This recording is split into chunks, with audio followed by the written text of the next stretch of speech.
Shooting ಕೂಡ ನಿಂತು ಹೋಗಿದೆ. ಹೀಗಾಗಿ ಅವರ ಅಭಿಮಾನಿಗಳ ಸಲುವಾಗಿ ದರ್ಶನ್ ಅಭಿನಯದ ಹಳೆ ಚಿತ್ರಗಳನ್ನ ರಿಲೀಸ್ ಮಾಡಲಾಗ್ತಾ ಇದೆ. ಇವತ್ತು ಕೂಡ ಕ್ರಾಂತಿವೀರ ಸಂಗೊಳ್ಳಿ ರಾಯಣ್ಣ ಚಿತ್ರ ರಿಲೀಸ್ ಆಯ್ತು. ಹಾಗಾದ್ರೆ ಥಿಯೇಟರ್ನಲ್ಲಿ ಅವರ ಅಭಿಮಾನಿಗಳ ರೆಸ್ಪಾನ್ಸ್ ಯಾವ ರೀತಿ ಇದೆ ಅದರ ಒಂದು ರಿಪೋರ್ಟ್ ನಿಮ್ಮ ಮುಂದೆ.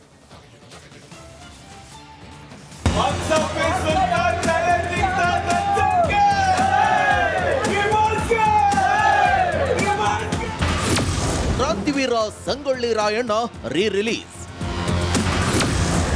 ಥಿಯೇಟರ್ ಖಾಲಿ ಖಾಲಿ, ಫ್ಯಾನ್ಸ್ ಇಡಿ.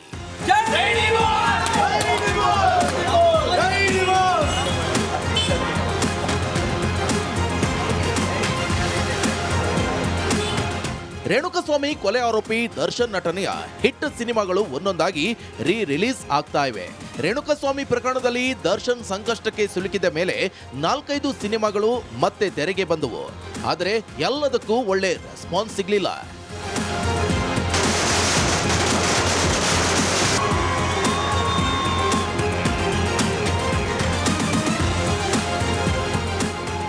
ಇಂದು ಕ್ರಾಂತಿವೀರ ಸಂಗೊಳ್ಳಿ ರಾಯಣ್ಣ ಚಿತ್ರ ಮರು ಬಿಡುಗಡೆ ಆಗಿದೆ.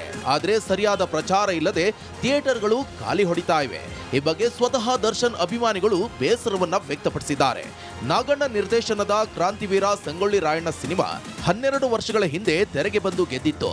ನವೆಂಬರ್ 8ಕ್ಕೆ ಚಿತ್ರವನ್ನ ರಿಲೀಸ್ ಮಾಡುವ ಪ್ರಯತ್ನ ಮಾಡಲಾಗಿತ್ತು. ಆದರೆ ಆ ದಿನ ನವಗ್ರಹ ಚಿತ್ರ ಪ್ರೇಕ್ಷಕರ ಮುಂದೆ ಬಂದಿತ್ತು. ಒಂದೇ ದಿನ 2 ಸಿನಿಮಾ ರಿಲೀಸ್ ಬೇಡ ಮುಂದೂಡಲಾಗಿತ್ತು. ಆದರೆ ಸರಿಯಾದ ಪ್ರಚಾರ ಇಲ್ಲದೆ ದಿಢೀರನೆ ಸಿನಿಮಾ ತೆರೆಗೆ ತರಲಾಗಿದೆ.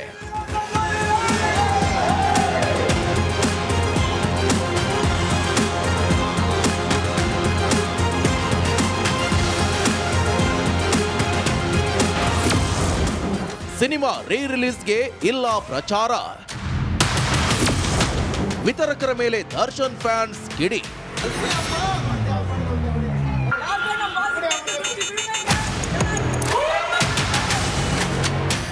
ರಾಜ್ಯಾದ್ಯಂತ 80ಕ್ಕೂ ಹೆಚ್ಚು ಥಿಯೇಟರ್ಗಳಲ್ಲಿ ಕ್ರಾಂತಿವೀರ ಸಂಗೊಳ್ಳಿ ರಾಯಣ್ಣ ಸಿನಿಮಾ ರಿಲೀಸ್ ಆಗಿದೆ. ಇಂದು ಬೆಳಗ್ಗೆ 7 ಗಂಟೆಯಿಂದ ಫ್ಯಾನ್ಸ್ ಶೋ ಪ್ರಾರಂಭ ಆಗಿದೆ. ಜೆಪಿ ನಗರದ ಸಿದ್ಧಲಿಂಗೇಶ್ವರ ಥಿಯೇಟರ್ನಲ್ಲಿ ಬೆಳಿಗ್ಗೆಯಿಂದಲೇ ಪ್ರದರ್ಶನ ಆರಂಭ ಆಗಿದೆ.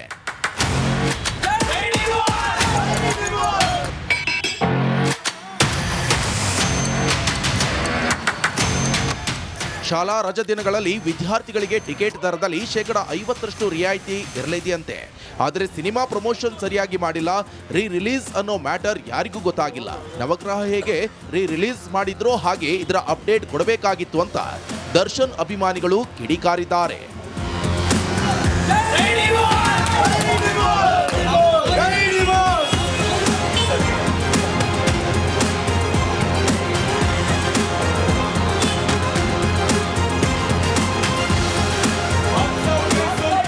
ರೋಜಾ film bureau, Republic Kannada, Bengaluru.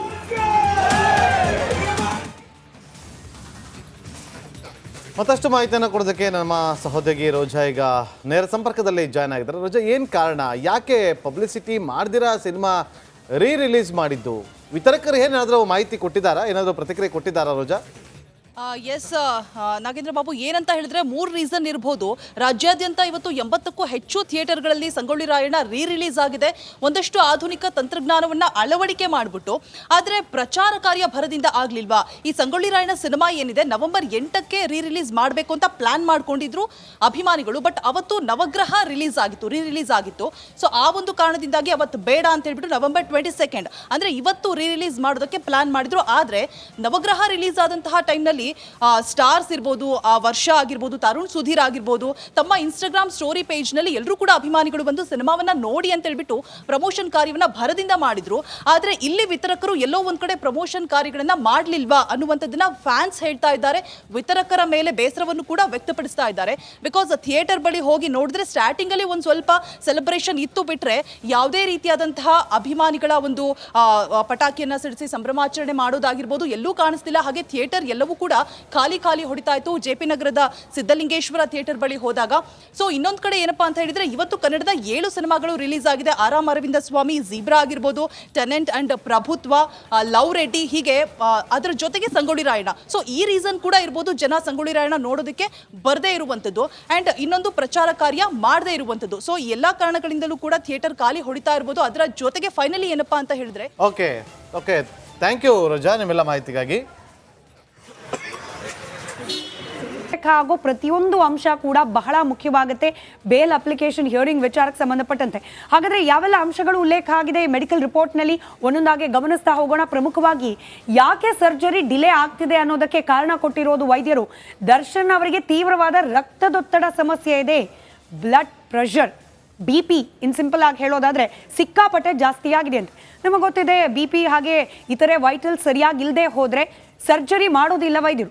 ಅವೆಲ್ಲವೂ ಕೂಡ ನಾರ್ಮಲ್ ರೀಡಿಂಗಿಗೆ ಬರೋವರೆಗೂ ಕೂಡ ಸರ್ಜರಿಯನ್ನು ಪೋಸ್ಟ್ಪೋನ್ ಮಾಡಲೇಬೇಕಾಗುತ್ತೆ. ಯೂಶಲಿ ಈ ಥರ ರಕ್ತದೊತ್ತಡ ಸಮಸ್ಯೆ ಇದ್ದರೆ ಆ ಸಂದರ್ಭದಲ್ಲಿ ಆಪರೇಷನ್ಗೆ ಡಿಲೇ ಆಗುತ್ತೆ. ನಾರ್ಮಲ್ ಆಗಿ ಕೂಡ ದರ್ಶನ್ ವಿಚಾರ ಅಂತಲ್ಲ, ಬೇರೆ ಒಂದು ಯಾವುದೇ ಒಂದು ಆಪರೇಷನ್ ಮಾಡಬೇಕು ಅಂತಂದರೆ ಅದಕ್ಕೆ ಪೂರಕವಾಗಿ ದೇಹ ರೆಸ್ಪಾಂಡ್ ಮಾಡಬೇಕು, ಬಾಡಿ ರೆಸ್ಪಾಂಡ್ ಮಾಡಬೇಕು. BP ಹೈ ಇದ್ರೂ ಕೂಡ ಸಮಸ್ಯೆ ಆಗುತ್ತೆ, ಶುಗರ್ ಲೆವೆಲ್ ಲೋ ಅಥವಾ ಹೈ ಇದ್ರೂ ಕೂಡ ಅದು ಕೂಡ ಸಮಸ್ಯೆ ಆಗುತ್ತೆ. ಯಾಕೆಂತಂದರೆ ಆಪ್ರೇಷನ್ ಮಾಡಬೇಕಾದ್ರೆ ಅವ್ರಿಗೆ ಏನಾಗ್ತದೆ, ಯಾಕೆಂದರೆ ಅನಸ್ತೇಷಿಯಾ ಕೊಡಬೇಕಾಗತ್ತೆ. ಸೊ ಈ ಥರದ್ದು ಪ್ರಮುಖವಾಗಿ ಬೆನ್ನು ಮೂಳೆಯ ಆಪ್ರೇಷನ್ ಮಾಡುವಂಥ ಅವಶ್ಯಕತೆ ಇರುವಂಥ ಹಿನ್ನೆಲೆಯಲ್ಲಿ ಬಹಳ ಕೇರ್ಫುಲ್ ಆಗಿ ಮಾಡಬೇಕಾಗುತ್ತೆ. ಹಾಗಾಗಿ ರಕ್ತದೊತ್ತಡ ಸಮಸ್ಯೆಯಿಂದಾಗಿ ತಡ ಆಗ್ತದೆ ಅಂತ ಹೇಳಲಾಗ್ತಾ ಇದೆ. ಇಷ್ಟು ಮಾತ್ರ ಅಲ್ಲ, ದರ್ಶನ್ ಮಾನಸಿಕವಾಗಿ ರೆಡಿ ಆಗಿಲ್ವಂತೆ ಇನ್ನೂ ಸರ್ಜರಿಗೆ. ನಾವು ದರ್ಶನ್ BGS ಆಸ್ಪತ್ರೆಗೆ ಶಿಫ್ಟ್ ಆದ ಸಂದರ್ಭದಲ್ಲೇನೆ ಹೇಳಿದ್ವಿ ನೋಡಿ, surgery will be the last option. ಅನೇಕ ತಜ್ಞ ವೈದ್ಯರು ರಿಪಬ್ಲಿಕ್ ಕನ್ನಡದ ಜೊತೆಯಲ್ಲಿ ಮಾತನಾಡಿದಾಗ ಕೊಟ್ಟ ಸಲಹೆ ಅದು. ಬೇರೆ ರೀತಿಯ ಅಂದರೆ ಫಿಸಿಯೋಥೆರಪಿ ರೀತಿಯ ಚಿಕಿತ್ಸೆಯಿಂದ ಗುಣಮುಖರಾದರೆ ಒಳ್ಳೆಯದು.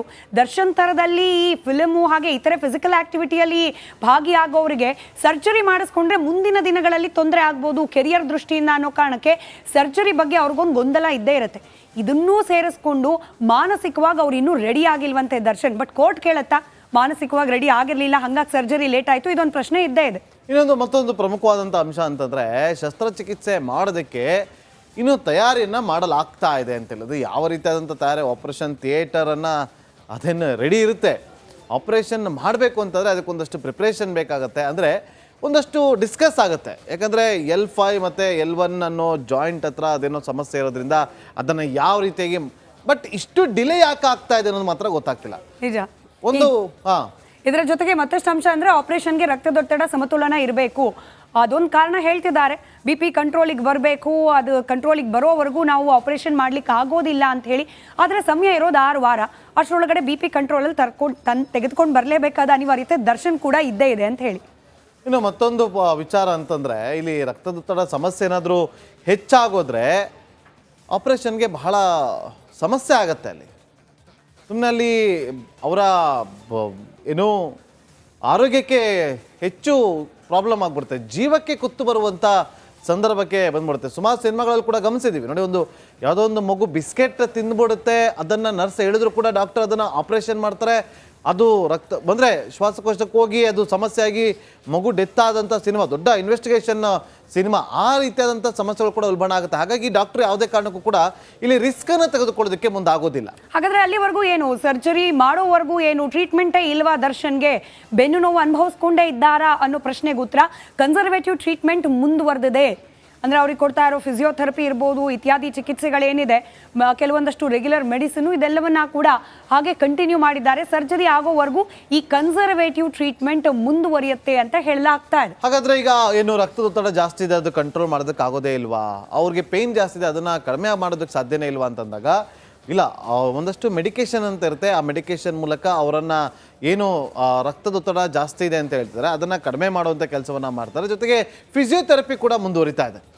ಸಮಸ್ಯೆಯನ್ನು ನಿಯಂತ್ರಣ ಮಾಡೋದಕ್ಕೆ ಈಗ ವೈದ್ಯಕೀಯ ತಂಡ ಕೂಡ ಅದನ್ನು ಒಂದಷ್ಟು ಪ್ಲಾನಿಂಗನ್ನು ಮಾಡಿಕೊಂಡು ಆ ಒಂದು ಪ್ರೊಸೆಸಲ್ಲಿದೆ. ರೈಟ್. ಮತ್ತಷ್ಟು